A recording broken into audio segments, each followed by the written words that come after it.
আসসালামু আলাইকুম রহমতুল্লাহ। আজকে কথা বলবো কবি আল মাহমুদের লেখা আত্মজীবনীমূলক উপন্যাস যেভাবে বেড়ে উঠি বইটি নিয়ে। 2018 সালে কিশোর পাতায় কবি আল মাহমুদের লেখা একটি গল্প পড়েছিলাম। গল্পটার কাহিনীটা এখনও আমার মনে আছে, এজন্য আমি তার বই খুঁজতেছিলাম।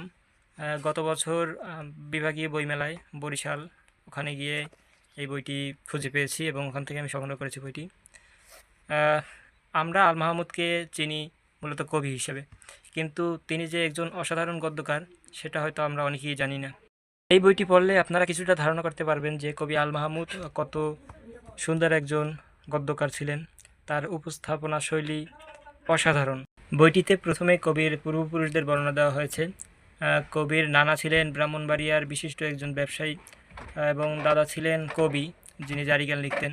এছাড়াও তার দাদা লাঠি খেলায় বেশ পারদর্শী ছিলেন। তাদের বাড়িতে আলকি নামে একজন কাজের মেয়ে ছিল, যে শিশু আল মাহমুদকে বিভিন্ন সময় ঘুরতে নিয়ে যেত, বিভিন্ন জিনিসের সাথে পরিচয় করিয়ে দিত।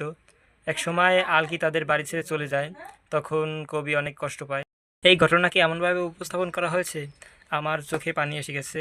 এমনকি আমি বলতে পারি আপনারা পড়লে আপনাদের চোখ থেকেও পানি চলে আসবে। কবি সাহিত্যিকেরা অন্যের কষ্টকে, অন্যের দুঃখকে নিজের মধ্যে লালন করতে পারে, এবং ওই হিসাবেই তারা সাহিত্য রচনা করেন। মাধ্যমিকে উঠে কবির একাডেমিক পড়াশোনার প্রতি এক প্রকার দূরত্ব সৃষ্টি হয় এবং তিনি একাডেমিক বই বাদে গল্প, থ্রিলার এসব পড়তেন। মাহমুদের বাড়ি ছিল রেল স্টেশনের পাশে। একদিন রাতে দুইজন যাত্রী তাদের বাড়িতে আশ্রয় নেয় এবং তাদের সাথে পরিচিত হয়ে জানতে পারে যে তাদের লাইব্রেরি আছে। সন্ধান দেওয়া ওই যাত্রীটি ছিল বাম রাজনীতির সাথে যুক্ত।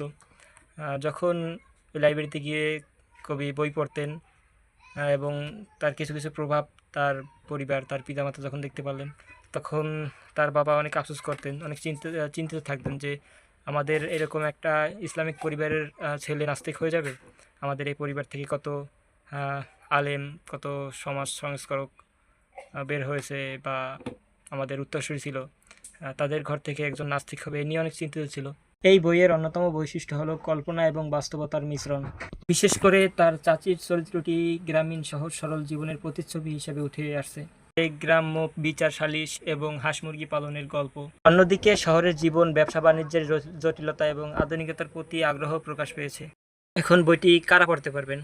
আমি বলবো, যেহেতু বায়োগ্রাফি এবং কবি আল মাহমুদের লেখা অত্যন্ত সহজ সাবলীলভাবে উপস্থাপন করা, ছোট থেকে বড় সবাই পড়তে পারবেন বইটি।